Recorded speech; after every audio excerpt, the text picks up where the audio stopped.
One हमारी एक ऐसी धरोहर है जो मनुष्य का साथ जन्म से लेकर मृत्यु तक देती है। वृक्षों के संरक्षण से लेकर उनके बचाव तक प्रत्येक संभव प्रयास किए जा रहे हैं।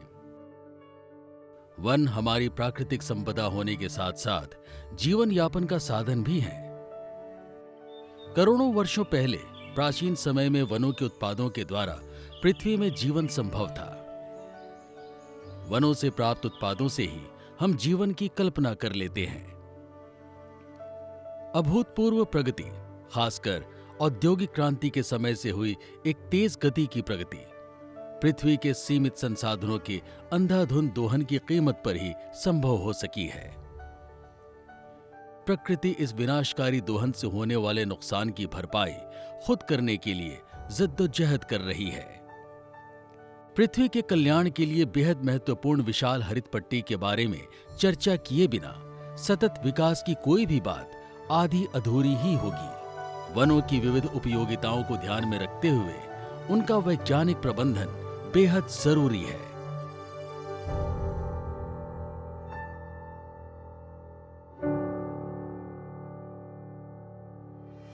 केंद्रीय पर्यावरण, वन एवं जलवायु परिवर्तन मंत्रालय, भारतीय वानिकी अनुसंधान और शिक्षा परिषद, Indian council of forestry research and education के जरिए वनों को राष्ट्रीय संपत्ति के रूप में मान्यता देने वाली रणनीतिक कार्य योजनाओं को लागू करता है।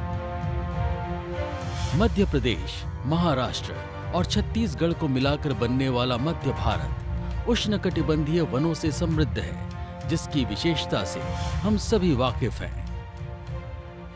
जीवन के विविध रूपों और स्थानीय समुदायों की आजीविका के लिए समान रूप से मददगार साबित होने में उष्णकटिबंधीय वनों की विशेषता से हम सभी भिज्ञ हैं। इन पारितंत्रों के फलने फूलने से जुड़ी परिस्थितियों को निरंतर बेहतर बनाने एवं उन्हें आगे बढ़ाने और इन क्षेत्रों की वानिकी संबंधी अन्य विशिष्ट समस्याओं को दूर करने के उद्देश्य से 1973 में जबलपुर में एक क्षेत्रीय वन अनुसंधान केंद्र के रूप में उष्णकटिबंधीय वन अनुसंधान संस्थान ट्रॉपिकल फॉरेस्ट रिसर्च इंस्टीट्यूट की स्थापना की गई थी, जो कि आगे चलकर 1988 में एक पूर्ण रूप से स्वतंत्र अनुसंधान संस्थान में मान्य हुआ। बाद में भविष्य की जरूरतों को देखते हुए छिंदवाड़ा में भी इस संस्थान के अधीन एक कौशल विकास केंद्र की स्थापना की गई। ये अनुसंधान संस्थान ICFRI के तहत देश भर में स्थापित किए गए 9 संस्थानों की श्रृंखला की एक प्रमुख कड़ी है। इस संस्थान ने वानिकी अनुसंधान के क्षेत्र में लगातार प्रगति की है। उष्णकटिबंधीय वन अनुसंधान संस्थान TFRI की स्थापना का उद्देश्य। TFRI की स्थापना का मुख्य उद्देश्य वन पारिस्थितिकी से जुड़ी प्रणालियों के संरक्षण एवं वैज्ञानिक प्रबंधन के जरिए दीर्घकालिक पारिस्थितिक स्थिरता, सतत विकास और आर्थिक सुरक्षा हासिल करना था। ये संस्थान वानिकी से जुड़े सभी आवश्यक पहलुओं को शामिल करते हुए विज्ञान के जिन स्तंभों पर टिका है वे हैं जैव विविधता एवं पारिस्थितिकी संबंधी आकलन, आनुवंशिक संरक्षण एवं सुधार, वन संवर्धन और प्रबंधन, कृषि वानिकी, लघु वनोपजों के सतत दोहन से संबंधित तकनीक, वन विस्तार अनुसंधान एवं ज्ञान का प्रबंधन, हितग्राही के लिए वैज्ञानिक तकनीक, क्षेत्रीय वानिकी से जुड़े मुद्दों पर वैज्ञानिक सलाह। इन उद्देश्यों को हासिल करने के लिए इस संस्थान में 5 विभाग स्थापित किए गए हैं। पहला, आनुवंशिकी और वृक्ष सुधार। दूसरा, वन संवर्धन, वन प्रबंधन और कृषि वानिकी। तीसरा, वन सुरक्षा, पौध रोग एवं वन कीट विज्ञान। चौथा, वन पारिस्थितिकी और जलवायु परिवर्तन। पांचवा, वन विस्तार। ये सभी विभाग एवं इससे जुड़े वैज्ञानिक समन्वित तरीके से उष्णकटिबंधीय वन अनुसंधान संस्थान TFRI के उद्देश्यों को पूरा करने एवं इस प्रक्रिया में सहायता करने की दृष्टि से अपना सर्वश्रेष्ठ देते हैं। इसमें कोई दो राय नहीं कि जब विज्ञान को बढ़ावा मिलता है तो विभिन्न चमत्कार सामने आते हैं। आइए इस हकीकत पर एक सरसरी निगाह डालते हैं। बदलते समय के साथ प्रकृति ने जो कुछ योगदान किया है उसे और आगे बढ़ाने के लिए सागौन, शीशम, खमेर, महुआ, चिरौंजी जैसे महत्वपूर्ण वानिकी एवं वृक्ष प्रजातियों के आनुवांशिक सुधार हेतु वन की आनुवांशिकी से जुड़े संसाधनों का संरक्षण आवश्यक है, ताकि पौधों की प्रजातियों और जंगलों की उत्पादकता को अधिकतम स्तर पर ले जाया जा सके। संरक्षण के उद्देश्यों हेतु व्यावसायिक रूप से महत्वपूर्ण इमारती लकड़ी प्रदान करने वाले वृक्षों की प्रजातियों के अलावा अन्य वृक्ष प्रजातियों का भी रिकॉर्ड रखा जाता है। सागौन, मैदा, छाल और सलई के विकास के लिए आणविक मार्कर जैसी विभिन्न जैव प्रौद्योगिकी जुड़ी तकनीक की सहायता से जर्म प्लाज्म के मूल्यांकन जैसे जैव प्रौद्योगिकी से जुड़े उपायों पर काम किया गया है। सर्पगंधा और गिलोय जैसे पौधों के लिए उत्तक संवर्धन संबंधी प्रोटोकॉल विकसित किए गए हैं, ताकि उनके औषधीय उपयोग के लिए उनसे अधिक रासायनिक सामग्री हासिल की जा सके। किसानों की आय दोगुनी करने के लिए बांस का वितरण और मूल्यवर्धन बड़े पैमाने पर किया जा रहा है। प्रकृति भी हमारी तरह ही सजीव है। इसके लिए जो चुनौतियां पेश आती हैं, उन्हें गहराई से समझने की जरूरत है। वृक्ष रोग और कीटों से संक्रमित होते हैं, जो बीज, पौधों और लकड़ी को नष्ट कर देते हैं। इसलिए रोग पैदा करने वाले रोगजनकों की पहचान की जाती है और जहां तक संभव हो उन्हें पर्यावरण के अनुकूल और किफायती तरीके से उपचारित किया जाता है। सागौन के डिफोलिएटर और स्केलेटनाइजर कीटों को नियंत्रित करने के लिए संस्थान द्वारा विकसित TFRI ट्राइकोकार्ड तकनीक ऐसी ही एक उपलब्धि है। इसके अलावा TFRI वन रोपणी एवं वृक्षारोपण और प्राकृतिक वनों में कीट और रोगजनकों के प्रबंधन के लिए विभिन्न हितग्राही को आवश्यकता अनुसार नियंत्रण के उपाय भी सुझाता है। विभिन्न वृक्षों की प्रजातियों के विकास को बढ़ावा देने के उद्देश्य से लाभकारी रोगाणुओं के विभिन्न युग्मों के इस्तेमाल से तैयार जैव उर्वरकों का परीक्षण भी किया जा रहा है।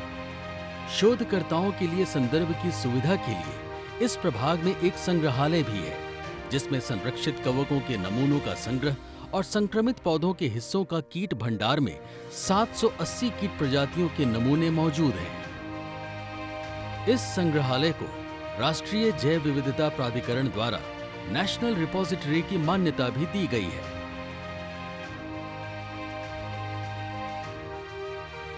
इन सभी कीटों को उनके विभिन्न रंगों और रूपों के एक स्पेक्ट्रम में देखना निश्चित रूप से आपको सृजन के चमत्कार से रूबरू कराता है।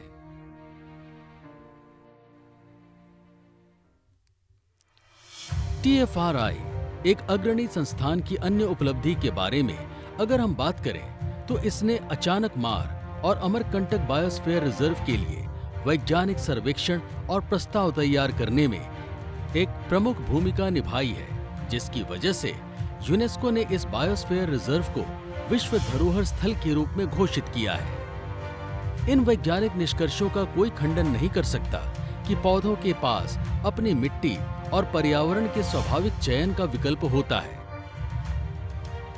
इस जानकारी के आधार पर स्थिति को और अधिक लाभप्रद बनाने के उद्देश्य से इस संस्थान द्वारा वन विभाग और स्थानीय लोगों के बीच वनों के सहयोगात्मक प्रबंधन के प्रयोजन से वनों में पाए जाने वाले पेड़ों को उगाने के विज्ञान या सिल्वीकल्चर एवं कृषि वानिकी को उपयोग में लाया जाता है।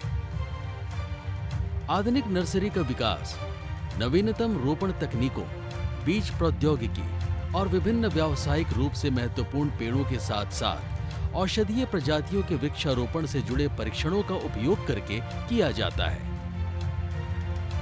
ये संस्थान औषधीय पौधों की खेती और उनके सतत दोहन की भरोसेमंद व्यवस्था, विभिन्न कृषि जलवायु क्षेत्रों से जुड़े औषधीय पौधों के गुणवत्ता मूल्यांकन, बांस सहित गैर लकड़ी वन उत्पादों के प्रसंस्करण और मूल्यवर्धन से संबंधित मानक निर्धारित करता है।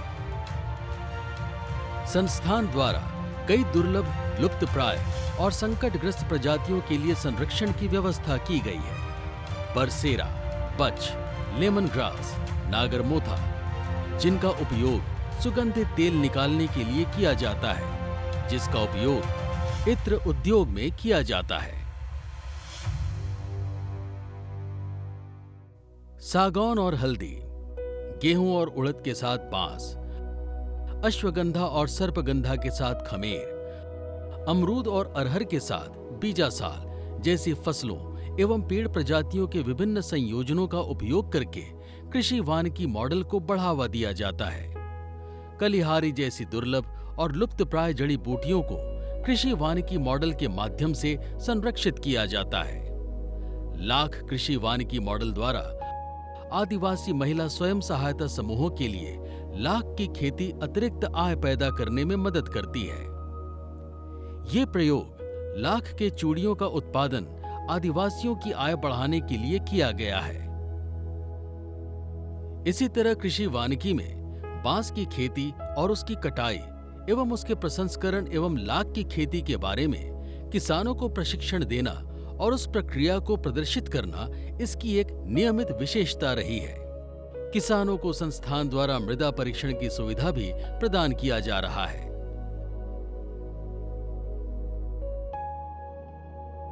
लकड़ी आधारित उद्योग किसानों और वित्तीय संस्थानों को सम्मिलित कर एक बहुपक्षीय समझौता भी शुरू किया गया।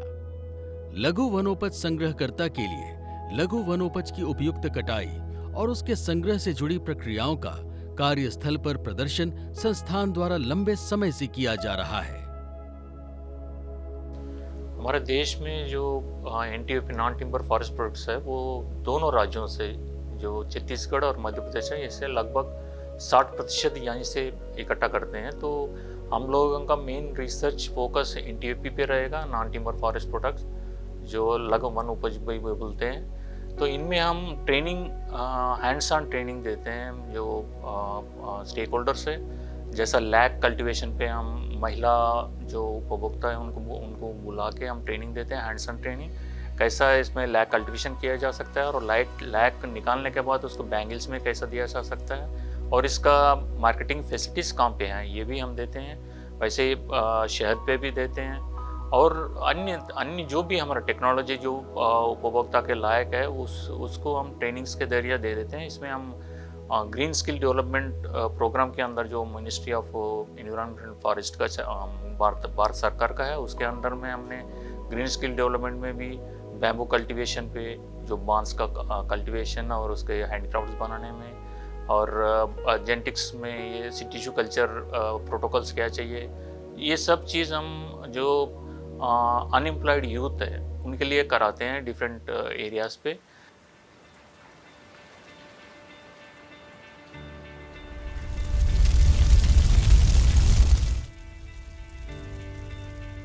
पृथ्वी के बढ़ते तापमान के कारण होने वाले प्रभावों को प्रत्यक्ष देखा जा सकता है।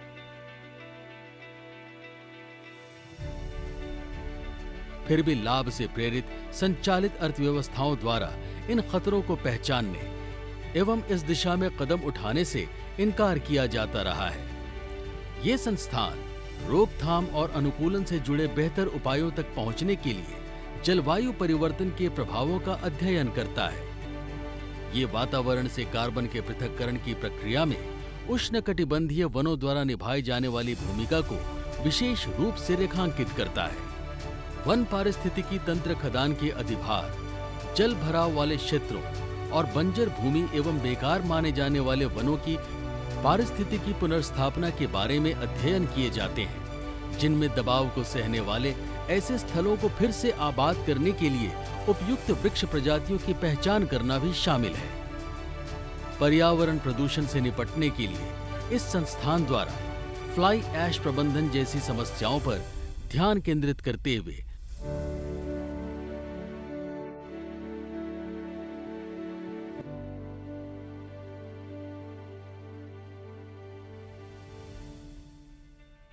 थर्मल पावर प्लांट उद्योगों और सार्वजनिक उपक्रमों के सहयोग से विभिन्न परियोजनाएं प्रारंभ की गई हैं। अनुसंधान संबंधी प्रगति की प्रभावशीलता न केवल नई खोजों पर निर्भर करती है, बल्कि इस तरह के प्रयासों से कौन लाभान्वित होता है, इस पर भी निर्भर करता है। प्रसार संबंधी सेवाएं संस्थान और बाहरी दुनिया के बीच एक सेतु का काम करती हैं, जो कि उत्पादन से जुड़ी गतिविधियां एवं संस्थान में विकसित प्रौद्योगिकी का लाभ उठाती हैं।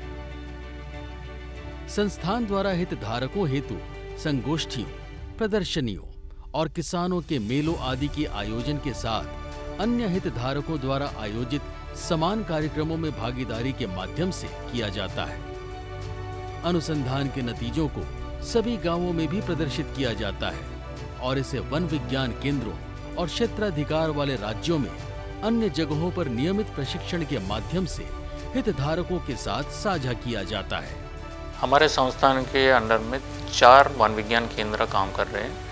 एक जबलपुर में है, दूसरा जालना महाराष्ट्र में है, तीसरा रायपुर छत्तीसगढ़ में है, चौथा भी जगदलपुर है। इनके थ्रू हम जो भी वन विस्तार का काम कराते हैं, इनके थ्रू हम उपभोक्ताओं के पास पहुंचाते रहते हैं। इसमें समय समय पर हम ट्रेनिंग प्रोग्राम कराते रहते हैं उपभोक्ताओं के लिए।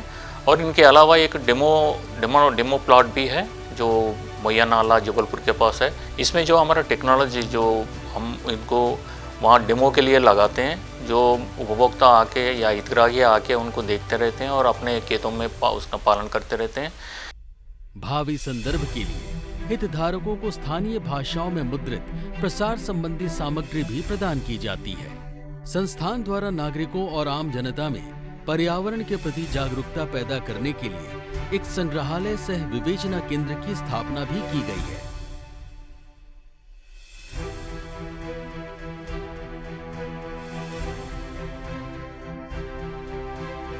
इसके अलावा इसमें वानिकी से संबंधित मुद्दों पर दुनिया भर में जारी किए गए डाक टिकटों के संग्रह को भी प्रदर्शित किया गया है।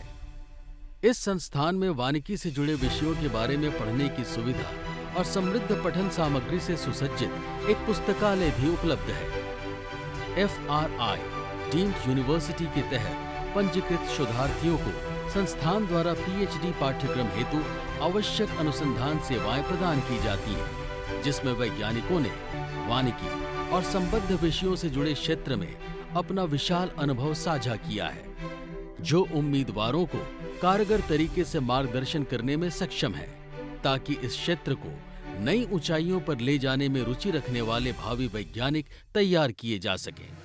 इसके अतिरिक्त ये संस्थान प्रकृति कार्यक्रम के तहत स्कूली छात्रों के यहाँ आने और सीखने के लिए अपने दरवाजे सदा खुले रखता है।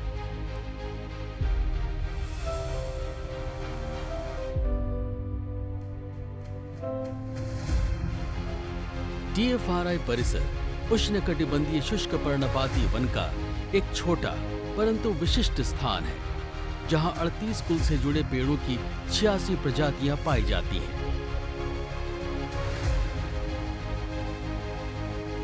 सुरम्य नर्सरी, वनस्पति उद्यान और पक्षियों से संबंधित विविधता, जिसमें कुल 140 पक्षी प्रजातियां शामिल हैं। जबलपुर से 10 किलोमीटर दक्षिण पूर्व में स्थित और 109 हेक्टेयर में फैला ये संस्थान वास्तव में एक अद्भुत जगह है। इस संस्थान द्वारा वन विभागों, राज्य सरकारों और उद्योगों को भी कई पहलुओं पर पर्यावरणीय सलाह दी जाती है।